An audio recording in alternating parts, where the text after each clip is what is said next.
Coach Lou, proud of his team's effort tonight. Let's go ahead and hear from James Harden. He had 20 in the Clippers win. James, I know you mentioned the level of excitement and the expectations that you had for this building and playoff game one for Intuit Dome. Just what can you say after having played in it? It's a good start. It's a good game one. From the fan game one and Intuit. Yeah, from the fan aspect though, just what was that? It was cracking. It was loud. It was just how we expected it to be. You know what I mean? I think that's one of the reasons why we jumped out to a huge lead. You know what I mean? They got behind us and we just rode that wave.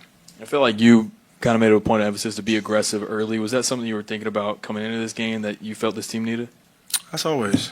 You know, me being aggressive is not just scoring. It's, you know, facilitating. It's doing other things. So, you know, I got some shots to fall early, and that kind of just, you know, got the guys rallied up, and everybody made shots.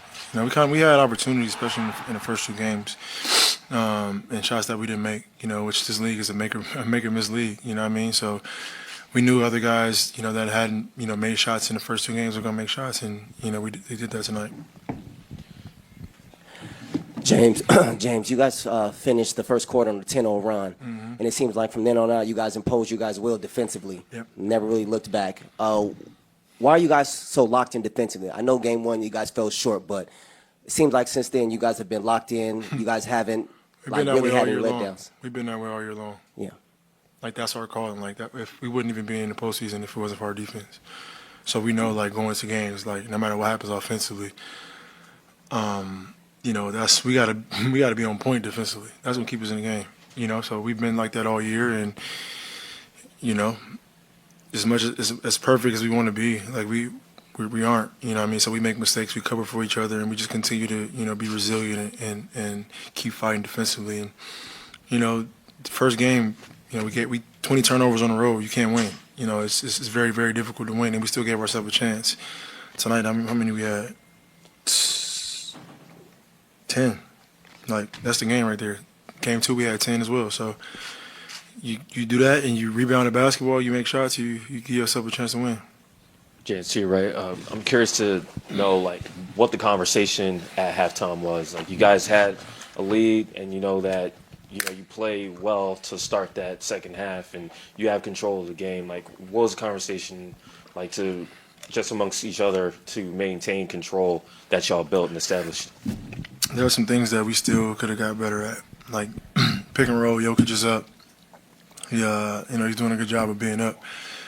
And, you know, the first half, Zoo had like 3 or 4 opportunities where he got the ball into the basket and he missed the layup. I think he got fouled one time, and I forgot what happened the other 2 times. But, like, Zoo, go dunk the ball. Like, finish those plays. You know what I mean? So there's things like that offensively that we can get better at.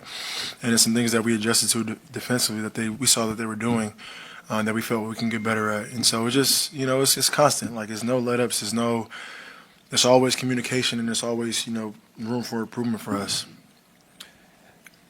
Was good, and also great game for you today, man. Sure. Also, I want to say, you being the vet, the OG of the team, what are you telling your teammates after that victory that y'all just had? Like, hey, it's just one game, but let's try to continue this throughout the rest of the season or the rest of the series. We got to start preparing for Game 4 now. You know what I mean? Like, we know what we're dealing with. You know what I mean? Like, Jokic is something special. And those guys, you know, him, Aaron, AG, and Jamal and Michael, they've been together for so many years. They won a championship together. So they've been down in the series before. Like, for us, it's just, you know, we can't get too out. We're not celebrating like we do what we're supposed to do. You know what I mean? So I've been in the playoffs for 16 years, and for us, it's just, you know, preparing ourselves now for Game 4. And the earlier we can get a jump on that, the better off we'll be. But it's gonna be even tougher for Game 4. You know, we got to mentally prepare and know that. So tomorrow, we'll go over some things, we'll walk over some things, and we'll be ready to go for Saturday. James, the T-Lou JVG coaching pairing, for those that haven't been able to be in a practice or a huddle, Elite. What makes them so effective? Yeah. It's like the perfect relationship. I don't know. They know what the hell they're doing. You know what I mean? Seriously. Like, they always on the same page. Like, they don't overstep each other's toes. They, you know, tell us what we need to do on both ends of the ball, and, you know, we go out there and do it. But it's just like, you know what I mean? They yin yang. Literally yin yang twins.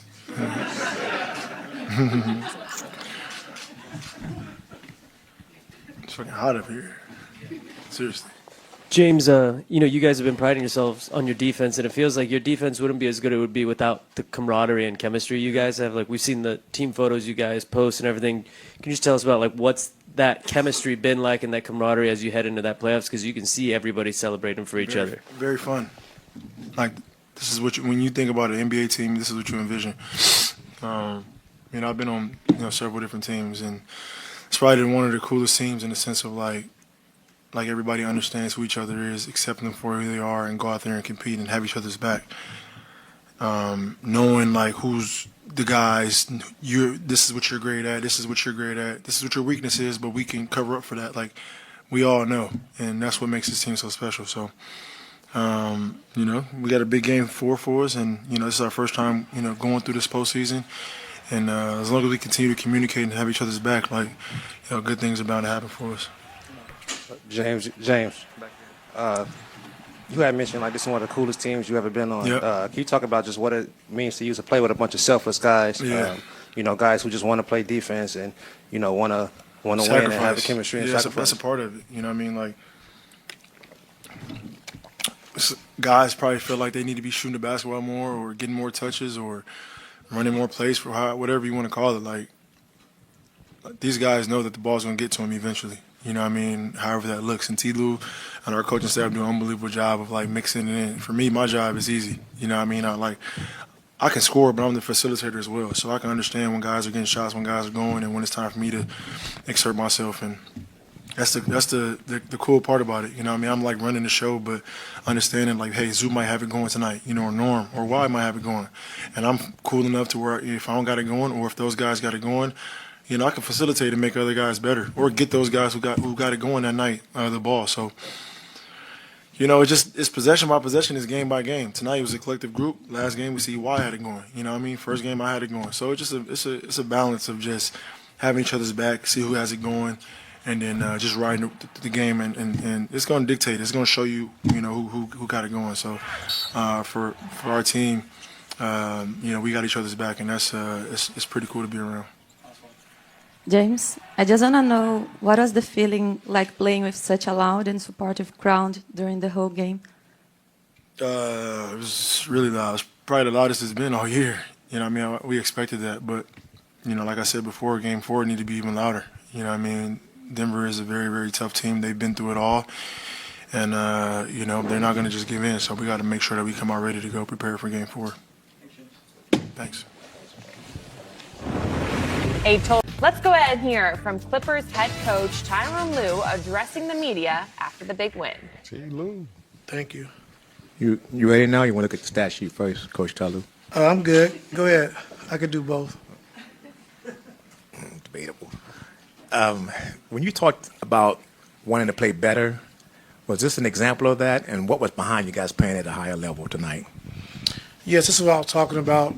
But like I said, our fans was unbelievable tonight, and just be able to come home, play our first playoff game into a dome. It was very exciting, and our fans came out. They showed up and showed out, and like I said, guys played better, played well. Norm was huge for us tonight. Scoring the basketball, but also making the right play in the pick and roll versus the blitzes. And we got to build off of it. Like I said, it's only 2 games, but today I liked our approach. I like what we did defensively. And, it's still going to be a tough series. It ain't over because we, had a blowout. It's only 1 game, so we got to be ready to come and validate that on Saturday. Ty, what is it about Nico that you can just throw him into a playoff series no matter what, and he'll deliver every time? Because he's been in big games. He understands his role, and he's a star in his role. Whatever we ask Nico to do, he does it every single night, whether it's 1 shot, whether it's 10 shots, whether it's no shots. He's going to be the same person, same player every night. And that's what we love about him. Unbelievable connector, and everybody loves playing with him. I felt like James had a really good control over the game today at 13 in that first quarter, only 1 turnover, 9 assists. Spent most of that second half, I think, kind of just finding guys. What did you make of how he kind of approached